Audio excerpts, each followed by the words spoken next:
My name is Frances Townsend and I'm 22 years old. 2 weeks ago, I stood on a graduation stage in front of 3 fellows and people while my parents, the same people who refused to pay for my education because I wasn't worth the investment, sat in the front row with their faces drained of all color. They came to watch my twin sister graduate. They had no idea I was even there.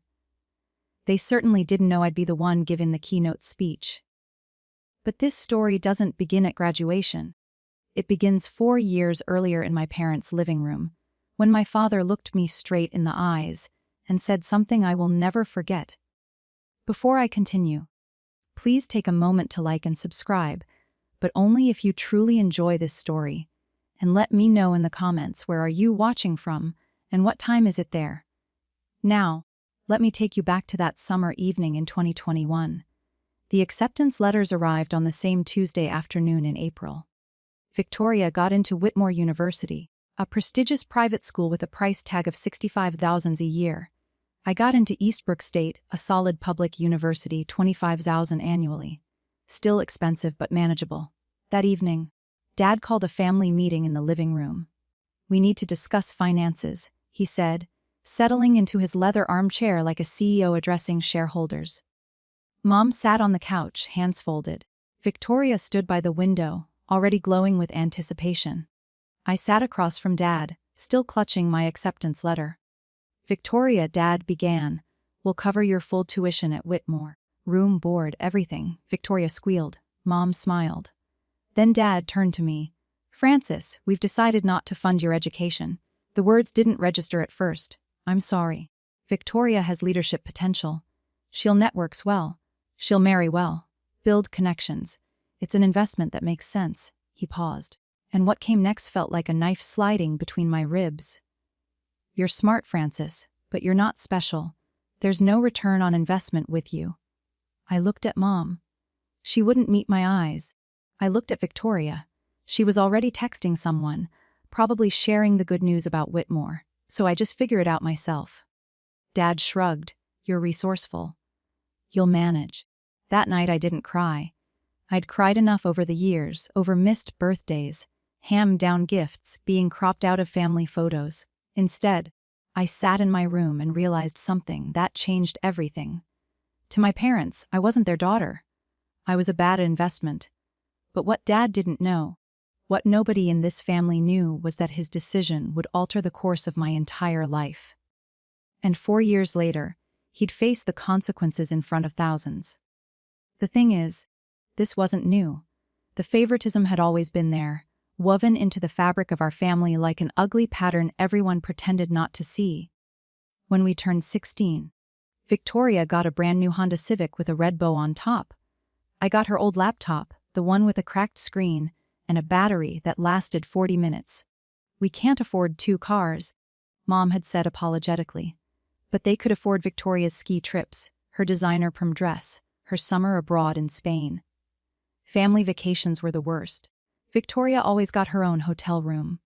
I slept on pull-out couches in hallways, once even in a closet that the resort called a cozy nook. In every family photo, Victoria stood center, frame glowing. I was always at the edge, sometimes partially cut off like an afterthought. When I finally asked Mom about it, I was 17, desperate for answers. She just sighed. "Sweetheart, you're imagining things. We love you both the same. But actions don't lie." A few months before the college decision, I found Mom's phone unlocked on the kitchen counter. A text thread with Aunt Linda was open. I shouldn't have read it, but I did. "Poor Frances," Mom had written. "But Harold's right. She doesn't stand out. We have to be practical." I put the phone down and walked away. That night I made a decision I told no one about. Not because I wanted revenge, because I wanted to prove something to myself. I opened my laptop, the cracked one with the dying battery, and typed into the search bar, "full scholarships for independent students." The results loaded slowly, but what I found would change everything. I did the math at 2 a.m., sitting on my bedroom floor with a notebook and a calculator. Eastbrook State, $25,000 per year, 4 years, $100,000. Parents' contribution 0. My savings from summer jobs $200-300. The gap was staggering. If I couldn't close it, I had 3 options. Drop out before I even started. Take on 6 figures of student debt that would follow me for decades, or go part-time, stretching a 4-year degree into 7 or 8 while working full-time. Every path led to the same place, becoming exactly what my father said I was. The failure, the bad investment, the twin who didn't make it.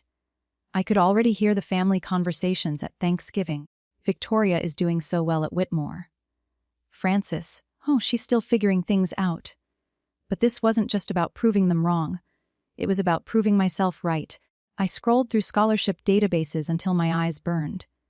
Most required recommendations, essays, proof of financial need. Some were scams. Others had deadlines that had already passed. Then I found something. Eastbrook had a merit scholarship program for first-generation and independent students. Full tuition, coverage plus a living stipend. The catch: only 5 students per year were selected. The competition was brutal. I saved the link. Then I kept scrolling, and that's when I first saw the name that would eventually change my life. The Whitfield Scholarship, full ride, $10,000 annually for living expenses, awarded to only 20 students nationwide. I laughed out loud. 20 students in the entire country. What chance did I have? But I bookmarked it anyway. I had 2 choices: accept the life my parents designed for me or design my own. I chose the second. But to do that, I needed a plan, and I needed it immediately. I filled an entire notebook that summer. Every page was a calculation. Every margin was covered in plans. Job number 1, barista at the Morning Grind, a campus cafe, shift 5 to 8 a.m. Estimated monthly income, $800.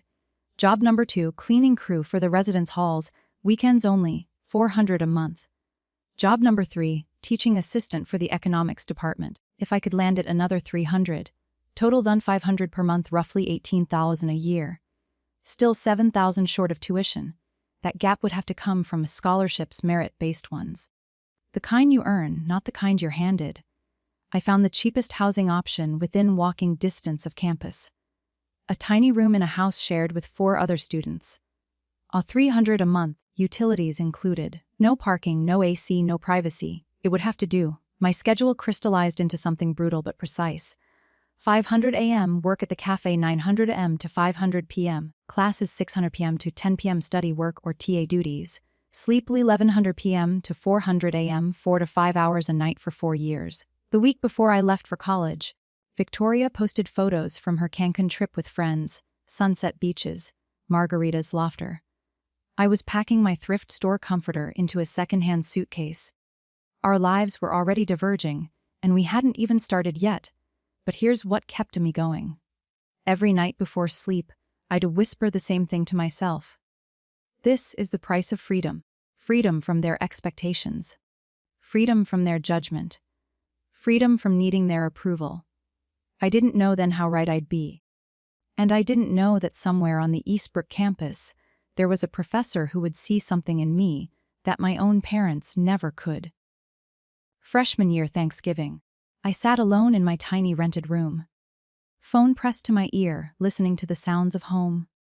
Laughter in the background, the clink of dishes, the warm chaos of a family gathering I wasn't part of. Hello, Frances. Mom's voice was distant, distracted. Hi, Mom. Happy Thanksgiving. Oh, yes. Happy Thanksgiving, honey. How are you? I'm okay. Is Dad there? Can I talk to him? A pause. Then I heard his voice in the background, muffled but clear. Tell her I'm busy. The words landed like stones. Mom's voice returned, artificially bright. Your father's just in the middle of something. Victoria was telling the funniest story. It's fine, Mom. Are you eating enough? Do you need anything? I looked around my room, at the instant raiment on my desk, at the second-hand blanket, at the textbook I'd borrowed from the library, because I couldn't afford to buy it. No, Mom, I don't need anything. Okay, well, we love you. Love you too. I hung up. Then I opened Facebook. The first thing in my feed was a photo Victoria had just posted. Mom, Dad, and Victoria at the dining table, candles lit, turkey gleaming, the caption. Thankful for my amazing family. My amazing family. I zoomed in on the photo. 3 place settings, 3 chairs. Not 4. They hadn't even set a place for me. I sat there for a long time, staring at that image. Something shifted inside me that night. The ache I'd carried for years. The longing for their approval, their attention, their love. It didn't disappear, but it changed. It hollowed out, and where the pain used to be, there was only quiet emptiness.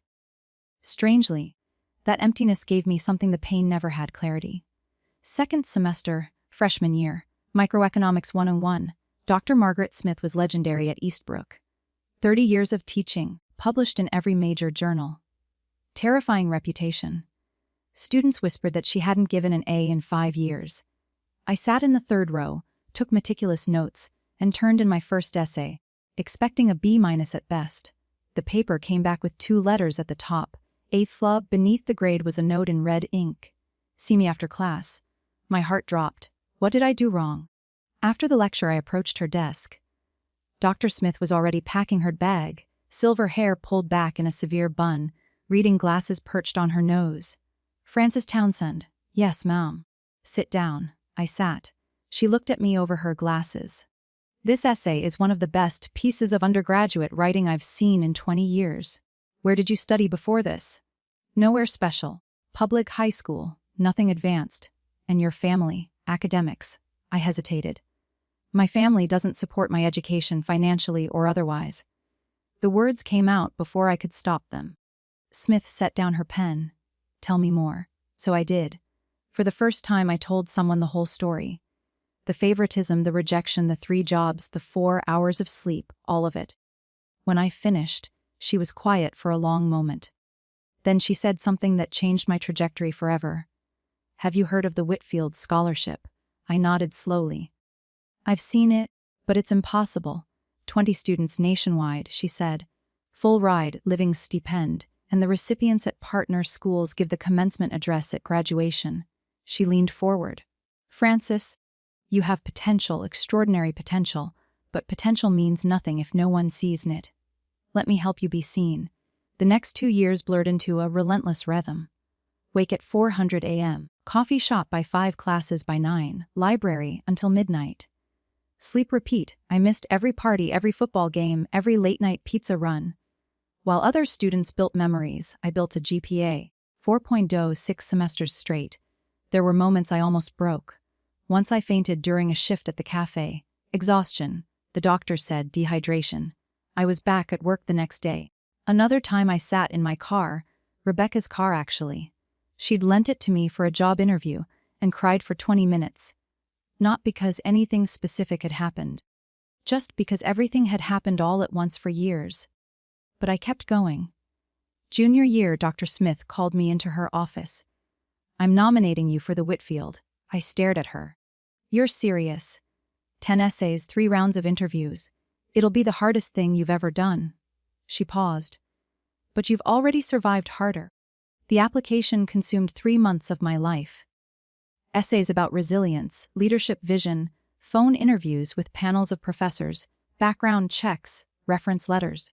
Somewhere in the middle of it, Victoria texted me. First time in months. Mom says you don't come home for Christmas anymore. That's kind of sad. TBH. I read the message. Then I put my phone face down and went back to my essay. The truth. I couldn't afford a plane ticket. But even if I could, I wasn't sure I wanted to go. That Christmas, I sat alone in my rented room with a cup of instant noodles and a tiny paper Christmas tree Rebecca had made me. No family, no presents, no drama. It was somehow the most peaceful holiday I'd ever had. The email arrived at 6:47 m on a Tuesday in September senior year. Subject: Whitfield Foundation. Final round notification. My hands were shaking so badly I could barely scroll. Dear Miss Townsend, congratulations. Out of 200 applicants, you have been selected as one of 50 finalists for the Whitfield Scholarship. The final round will consist of an in-person interview at our New York headquarters. 50 finalists, 20 winners.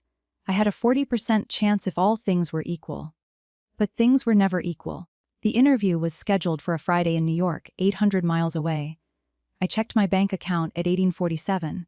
A last-minute flight would cost $400 minimum. A hotel would eat the rest. And I had rent due in 2 weeks. I was about to close the laptop when Rebecca knocked on my door. Frankie, you look like you saw a ghost. I showed her the email. She screamed. Literally screamed. You're going, she said. End of discussion. Beck, I can't afford. Bus ticket, 53. Leaves Thursday night, arrives Friday morning. I'll lend you the money. I can't ask you to. You're not asking. I'm telling. She grabbed my shoulders. Frankie, this is your shot. You don't get another one. So I took the bus. 8 hours overnight. Arriving in Manhattan at 5:00 a.m. with a stiff neck and a borrowed blazer from the thrift store. The interview waiting room was full of polished candidates, designer bags, parents hovering nearby, easy confidence. I looked down at my secondhand outfit, my scuffed shoes. I don't belong here, I thought. Then I remembered Dr. Smith's words. You don't need to belong. You need to show them you deserve to. 2 weeks after the interview, I was walking to my morning shift when my phone buzzed. Subject: Whitfield, scholarship. Decision: I stopped in the middle of the sidewalk. A cyclist swerved around me cursing. I didn't hear him. I opened the email. Dear Ms. Townsend, we are pleased to inform you that you have been selected as a Whitfield Scholar for the class of 2025. I read it 3 times, then a 4th. Then I sat down on the curb and cried. Not quiet tears. Ugly, hiving sobs that made strangers stare.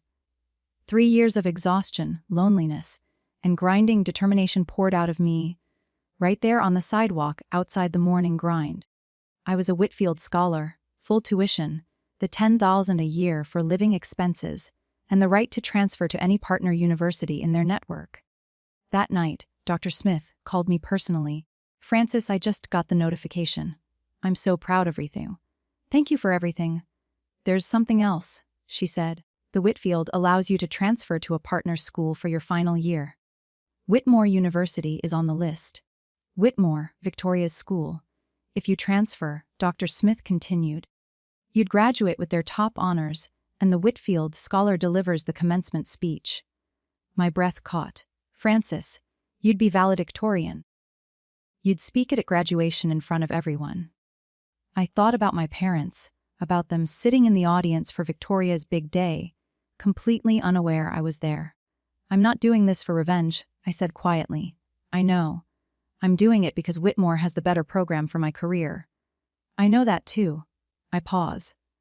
But if they happen to see you shine, that's just a bonus. I made my decision that night, and I told no one in my family. 3 weeks into my final semester at Whitmore, it happened. I was in the library, 3rd floor, tucked into a corner carrel with my constitutional law textbook, when I heard a voice that made my stomach drop. Oh my God, Francis. I looked up. Victoria stood 3 feet away. A half-empty iced latte in her hand, mouth hanging open. What are you? How are you? She couldn't form a complete sentence. I closed my book calmly. Hi, Victoria. You go here since when? Mom and Dad didn't say. Mom and Dad don't know. She blinked. What do you mean they don't know? Exactly what I said. They don't know I'm here. Victoria set her coffee down, still staring at me like I'd materialized from thin air. But how? They're not paying for, how did I paid for it myself for Whitmore. I transferred scholarship. The word hung between us. Victoria's expression shifted. Confusion, disbelief, and something else. Something that looked almost like shame. Why didn't you tell anyone? I looked at her, my twin sister. The one who'd gotten everything I'd been denied. The one who'd never asked, not once in 4 years, how I was surviving. Did you ever ask? She opened her mouth, closed it. I gathered my books. I need to get to class. Francis, wait.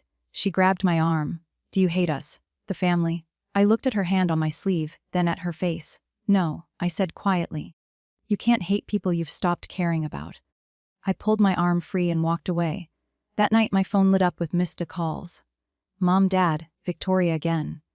I silenced them all. Whatever was coming, it would happen on my terms, not theirs. Victoria called them immediately. I know because she told me later when everything was over. She's here, Victoria had said, barely through the door of her apartment. Francis is at Whitmore. She's been here since September. According to Victoria, the silence on the other end lasted a full 10 seconds. Then Dad's voice. That's impossible. She doesn't have the money. She said scholarship. What scholarship? She's not scholarship material. Dad, I saw her in the library. I'll handle this. Dad called me the next morning. First time he dialed my number in 3 years. Francis, we need to talk about what? Victoria says you're at Whitmore. You transferred without telling us. I didn't think you'd care. A pause. Of course I care. You're my daughter. Am I? The words came out flat, not bitter, just factual. You told me I wasn't worth the investment. Remember that. Silence.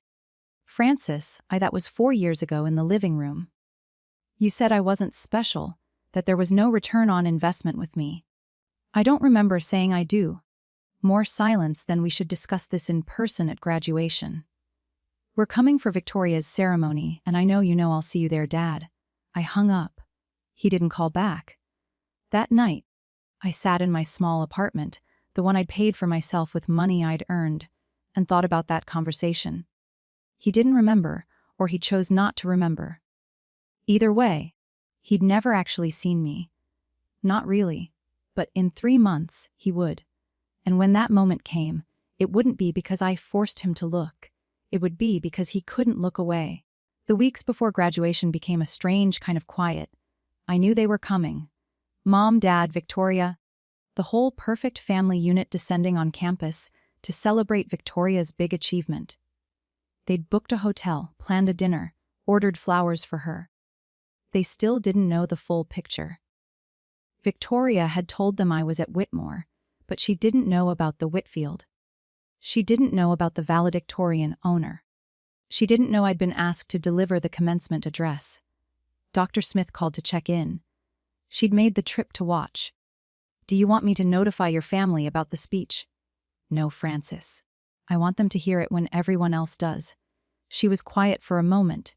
This isn't about making them feel bad. No, I said honestly. It's about telling my truth. If they happen to be in the audience, that's their business. Rebecca drove up for the ceremony. She helped me pick out a dress, the first new piece of clothing I'd bought in 2 years that wasn't from a thrift store. Navy blue, simple, elegant. You look like a CEO, she said. I feel like I'm going to throw up. Same thing, probably. The night before graduation, I couldn't sleep. Not from nerves, not exactly. I kept wondering, what would I feel when I saw them? Would the old pain come rushing back? Would I want them to hurt the way I'd hurt? I stared at the ceiling until 300 a.m., searching for answers. What I found surprised me. I didn't want revenge. I didn't want them to suffer. I just wanted to be free. And tomorrow, one way or another, I would be. Hey, I want to pause here for a second. If you've ever been underestimated by your own family, if you know what it feels like to work twice as hard for half the recognition, type same in the comments. I want to know how many of us have been through this, and if you're enjoying the story so far, hit that like button. It really helps. Now back to graduation morning, May 17th. Bright sun, perfect blue sky, the kind of weather that felt almost ironic. Whitmore's stadium seated 3,000. By 9:00 a.m., it was nearly full. Families pouring through the gates, flowers and balloons everywhere. The hum of excited conversation filling the air. I arrived early, slipping in through the faculty entrance. My regalia was different from the other graduates. Standard black gown, yes. But across my shoulders lay the gold sash of a valedictorian. Pinned to my chest was the Whitfield Scholar Medallion, its bronze surface catching the morning light. I took my seat in the VIP section, at the front of the stage area, reserved for honors students, for speakers, 20 feet away in the general graduate section. Victoria was taking selfies with her friends. She hadn't seen me yet. And in the front row of the audience, dead center, best seats in the house, sat my parents. Dad wore his navy suit, the one he saved for important occasions. Mom had on a cream-colored dress, a massive bouquet of roses in her lap. Between them sat an empty chair, probably reserved for coats and purses. Not for me, never for me. Dad was fiddling with his camera, adjusting settings, preparing to capture Victoria's moment. Mom was smiling, waving at someone across the aisle. They looked so happy, so proud, they had no idea. The university president approached the podium. The crowd hushed. Ladies and gentlemen, welcome to Whitmore University's class of 2025 commencement ceremony. Applause. Cheers. I sat perfectly still, hands folded in my lap. In a few minutes, they would call my name and everything would change. I looked once more at my parents, at their expectant faces, their cameras ready for Victoria's shining moment. Soon, I thought. Soon you'll finally see me. The ceremony proceeded in waves. Welcome address, acknowledgements, honorary degrees. The usual pageantry that stretches time like taffy. Then the university president returned to the podium. And now it is my great honor to introduce this year's valedictorian and Whitfield Scholar. I felt my heart rate spike. A student who has demonstrated extraordinary resilience, academic excellence, and strength of character. In the audience, my mother leaned over to whisper something to my father. He nodded, adjusting his camera lens, pointed at Victoria. Please join me in welcoming Frances Townsend. For one suspended moment, nothing happened. Then I stood. 3,000 pairs of eyes turned toward me. I walked toward the podium. My heels clicking against the stage floor, the gold sash swaying with each step. The Whitfield medallion gleamed against my chest. And in the front row, I watched my parents' faces transform. Dad's hand froze on his camera. Mom's bouquet slipped sideways. Confusion first. Who is that? Then recognition. Wait, is that? Then shock. It can't be. Then nothing but pale, stricken silence. Victoria's head snapped toward the stage. Her jaw dropped. I saw her mouth my name. Frances. I reached the podium, adjusted the microphone. 3,000 people applauded. My parents didn't. They just sat there frozen as if someone had pressed pause on their entire world. For the first time in my life, they were looking at me. Really looking. Not at Victoria. Not through me. At me. I let the applause fade. Then I leaned into the microphone. Good morning, everyone. My voice was steady, calm.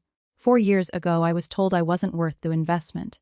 In the front row, my mother's hand flew to her mouth. Dad's camera hung useless at his side, and I began to speak. I was told I didn't have what it takes.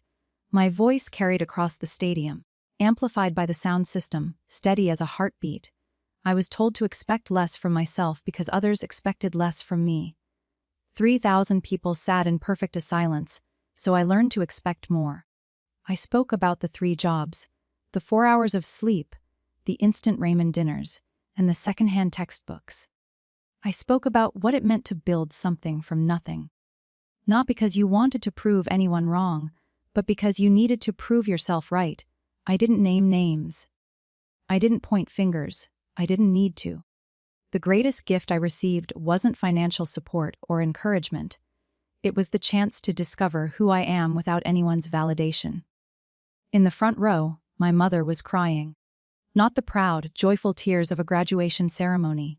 Something rare. Something that looked like grief. My father sat motionless, staring at the podium like he was seeing a stranger. Maybe he was. To anyone who has ever been told, "You're not enough." I paused, letting the words settle. You are. You always have been. I looked out at the sea of faces. At the other graduates who'd struggled, at the parents who'd sacrificed, at the friends who'd believed, and yes, at my own, family sitting in the front row like statues. I am not here because someone believed in me. I am here because I learned to believe in myself. The applause that followed was thunderous. People rose to their feet, standing ovation. 3,000 people cheering for a girl they'd never met. I stepped back from the podium, and as I descended the stage, I saw James Whitfield Free waiting at the bottom. But he wasn't the only one. The reception area buzzed with champagne and congratulations. I was shaking hands with the dean when I saw them approaching. My parents moving through the crowd like they were wading through water. Dad reached me first. Frances, his voice was hoarse. Why didn't you tell us? I accepted a glass eye of sparkling water from a passing server, took a sip. Did you ever ask? He opened his mouth, closed it. Mom arrived beside him. Mascara streaked down her cheeks. Baby? I'm so sorry, we didn't know. So sorry you knew. I kept my voice even. You chose not to see. That's not fair. Dad started. Fair. The word came out calm, not sharp. You told me I wasn't worth investing in. You paid a $4 million for Victoria's education and told me to figure it out myself. That's what happened. Mom reached for me. I stepped back. Frances, please. I'm not angry, I said, and I meant it. The anger had burned away years ago, replaced by something cleaner. But I'm not the same person who left your house 4 years ago. Dad's jaw tightened. I made a mistake. I said things I shouldn't have. You said what you believed. I met his eyes. You were right about one thing, though. I wasn't worth the investment. Not to you. But I was worth every sacrifice I made for myself. He flinched like I'd struck him. James Whitfield III appeared at my elbow, extending his hand. Miss Townsend, brilliant speech. The Foundation is proud to have you. I shook his hand while my parents watched. The founder of one of the nation's most prestigious scholarships, treating their worthless daughter like a treasure. I saw it hit them then, the full weight of what they'd missed, what they'd thrown away. After Mr. Whitfield moved on, I turned back to my parents. They looked smaller somehow, diminished. I'm not going to pretend everything's fine, I said, because it's not. Francis, please, Mom whispered. Can we just talk as a family? We are talking. I mean really talk. Come home for the summer. Let us know. The word was firm but not harsh. I have a job in New York. I start in 2 weeks. I won't be coming home. Dad stepped forward. You're cutting us off just like that. I'm setting boundaries. I kept my voice steady. There's a difference. What do you want from us? His voice cracked. For the first time in my life, I saw my father look lost. Tell me what you want and I'll do it. I considered the question. Really considered it. I don't want anything from you anymore. That's the point. I took a breath. But if you want to talk, really talk, you can call me. I might answer. I might not. It depends on whether you're calling to apologize or to make yourself feel better. Mom was crying again. We love you, Francis. We've always loved you. Maybe, I said. But love isn't just words. It's choices and you made yours. Victoria appeared at the edge of our circle, hovering uncertainly. Francis, she hesitated. Congratulations. Thank you. No hug, no tearful reconciliation. But no cruelty either. I'll call you sometime, I told her. If you want, she nodded, eyes wet. I'd like that. I turned and walked away, not running, not escaping, just moving forward. Smith was waiting by the exit, a quiet smile on her face. You did well, she said. I'm free, I replied. And for the first time in my life, I meant it. The ripples started before my parents even left campus. At the reception, I watched it happen. Watched the slow realization spread through the crowd of family friends and acquaintances. Mrs. Patterson from the country club approached my mother. Diane, I didn't know Francis went to Whitmore and Whitfield Scholar. You must be so proud. My mother's smile looked like it hurt. Yes, we're very proud. How on earth did you keep it a secret? If my daughter won that, I'd have it on billboards. My mother didn't have an answer. Over the following weeks, the questions multiplied. Dad's business partners asked about me. Saw your daughter's speech online. Incredible story. You must have really pushed her to excel. He couldn't tell them the truth. That he'd done the opposite. Victoria called me 3 days after graduation. Mom hasn't stopped crying. Dad barely talks. He just sits there. I'm sorry to hear that. Are you? I thought about it. I don't want them to suffer. But I'm not responsible for their feelings. Silence on the line. Francis, I'm sorry. I should have asked. I should have paid attention. I was so wrapped up in my own stuff. And I know you knew I was oblivious. I knew you had no reason to notice. I paused. Neither of us chose the way they raised us, but we can choose what happens next. More silence. Do you hate me? No. And I meant it. I don't have the energy to hate anyone. I just want to move forward. Can we maybe get coffee sometime? Start over. I thought about my sister, about the girl who'd gotten everything and still ended up empty-handed in a different way. Yeah, I said. I'd like that, I said. 2 months after graduation, I stood in my new apartment in Manhattan. It was small, a studio, really, one window overlooking a brick wall, kitchen the size of a closet. But it was mine. I'd signed the lease with the money from my first paycheck at Morrison & Associates, one of the top financial consulting firms in the city. Entry-level position, long hours, steep learning curve. I'd never been happier. Dr. Smith called on a Saturday morning. How's the big city treating you? Exhausting, exciting, everything they warned me about. She laughed. That sounds about right. I'm proud of you, Francis. I hope you know that I do. Thank you for everything. Rebecca visited the following weekend. She walked into my studio, looked around, and declared it exactly as small and depressing as expected. Then she hugged me so hard I couldn't breathe. "You did it, Frankie. You actually did it." One evening, I found a letter in my mailbox. Handwritten, 3 pages, my mother's looping script. "Dear Francis, I don't expect you to forgive us. I'm not sure I would if I were you." She wrote about regret. About the 1,000 small ways she'd failed me, about watching me on that stage, and realizing she'd been looking at a stranger who was also her daughter. "I know I can't undo what happened, but I want you to know. I see you now. I see who you've become. And I am so sorry I didn't see you sooner." I read the letter twice. Then I folded it carefully and put it in my desk drawer. I didn't reply. Not yet. Not because I was punishing her, but because I needed time to figure out what I wanted to say, if anything. For once, the choice was mine. Okay, we're almost at the end. But I have to ask, if you were in my shoes, would you forgive your parents? Comment yes if you'd forgive them, no if you wouldn't, or maybe if, like me, you'd need time. And if you haven't subscribed yet, now's the time. We've got so many more stories like this one coming. Alright, here's how it all ended. I used to think love was something you earned. That if I was smart enough, enough, successful enough, my parents would finally see me, that their approval was a prize at the end of some invisible race. 4 years of struggle taught me something different. You can't make someone love you the right way. You can't earn what should have been given freely, and you can't spend your whole life waiting for people to notice your worth. At some point, you have to notice it yourself. I look at my life now, my apartment, my job, my friends who chose me, and I realize something. I built this, every piece of it. Not out of anger, not out of spite, but out of necessity. My parents' rejection didn't break me, it rebuilt me. The girl who sat in that living room 4 years ago, desperate for her father's approval, she doesn't exist anymore. In her place is a woman who knows exactly what she's worth and doesn't need anyone else to validate it. Some nights I still think about them. About the family dinners I wasn't invited to. The Christmas photos without my face. The $250,000 they spent on my sister while I ate ramen in a rented room. It still hurts sometimes. I don't think it ever stops hurting completely. But the hurt doesn't control me anymore. I've learned something that took years to understand. Forgiveness isn't about letting someone off the hook.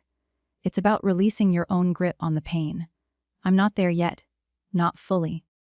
But I'm working on it. And for the first time in my life, I'm working on it for me. Not to make anyone else comfortable, not to keep the peace, just for me. 6 months after graduation, my phone rang. Dad. I almost let it go to voicemail. Almost. "Hello, Francis." His voice sounded different. "Tired. Thank you for picking up. I wasn't sure I would." Silence then. "I deserve that." I waited. "I've been thinking every day since graduation, trying to figure out what to say to you." He paused. "I keep coming up empty." "Then just say what's true." Another long pause. "I was wrong. Not just about the money, about everything. The way I treated you, the things I said, the years I didn't call, didn't ask, didn't." His voice cracked. "I have no excuse. I was your father and I failed you." I listened to him breathe on the other end of the line. "I hear you," I said finally. "That's all. What did you expect?" "I don't know. I thought maybe you'd tell me how to fix this." "It's not my job to tell you how to fix what you broke." More silence. "You're right." He sounded older than I'd ever heard him. "You're absolutely right." But I took a breath. "If you want to try, I'm willing to let you." "You are. I'm not promising anything. No family dinners, no pretending everything's fine. But if you want to have a real conversation, honest, no deflecting, I'll listen." "That's more than I deserve." "Yes, it is." He laughed. A small broken sound. "You've always been the strong one, Francis. I was just too blind to see it." "Yeah, I said you were." We talked for a few more minutes. Nothing profound, just two people trying to find common ground across years of wreckage. It wasn't forgiveness, but it was a start. It's been 2 years since graduation. I'm still in New York, still at Morrison & Associates, though I've been promoted twice. I'm starting my MBA at Colia this fall, paid for by my company. The kid who ate ramen and slept 4 hours a night. She'd hardly recognize me now, but I haven't forgotten her. I carry her with me every day. Victoria and I meet for coffee once a month. It's awkward sometimes. We're learning to be sisters as adults, which is strange because we never really were as kids, but she's trying. I can see that now. I'm sorry I didn't see it. She told me at our last coffee date. All those years I was so focused on what I was getting. I never asked what you weren't. I know. How do you not hate me for that? Because you didn't create the system. You just benefited from it. My parents came to visit last month. First time in New York. It was uncomfortable, stilted. Dad spent half the time apologizing. Mom spent the other half crying. But they came. They showed up at my door in my city. In the life I built without them. That meant something. I'm not ready to call us a family again. That word carries too much weight, too much history, but we're something. Working on something. Last month, I wrote a check to Eastbrook State Scholarship Fund, the 10,000 anonymous for students without family financial support. Rebecca cried when I told her. Frankie, you're literally changing someone's life. Someone changed mine. I thought about Dr. Smith, about the coffee shop shifts at dawn, about the night I bookmarked the Whitfield Scholarship, never believing I'd actually win it, about how far I've come, and about how far I still want to go. If you're watching this and something in my story resonated with you, if you've ever been overlooked, underestimated, or told you weren't good enough by the people who were supposed to love you most, I want you to hear this. They were wrong. They were always wrong. Your worth is not determined by who sees it. It's not a number on a check, or a seat at a table, or a place in a photo. Your worth exists whether or not a single person on this planet acknowledges it. I spent 18 years of my life waiting for my parents to notice me. I spent 4 more proving that I didn't need them to. And you know what I finally learned? The approval I was chasing was never going to fill the hole inside me. Only I could do that. Some of you are estranged from your families. Some of you are still fighting for scraps of attention. Some of you are just starting to realize that the love you're getting isn't the love you deserve. Wherever you are in that journey, I want you to know it's okay to protect yourself. It's okay to set boundaries. It's okay to decide that you matter more than keeping the peace. And it's okay to forgive, but only when you're ready, not a moment before. You don't need your parents, your siblings, or anyone else to confirm what you already know. You are enough. You always have been. Take a look in the mirror and say it out loud. I am enough. That's the first step. The rest, that's up to you. But I believe in you. Because if a girl who is called not worth the investment can stand on a stage in front of 30,000 people as a Whitfield scholar, you can do anything. Thank you for staying until the end. If this story meant something to you, share it with someone who needs to hear it and leave a comment. What part resonated with you the most? Don't forget to subscribe and hit the bell so you don't miss our next story. There are more family drama stories waiting for you in the description below.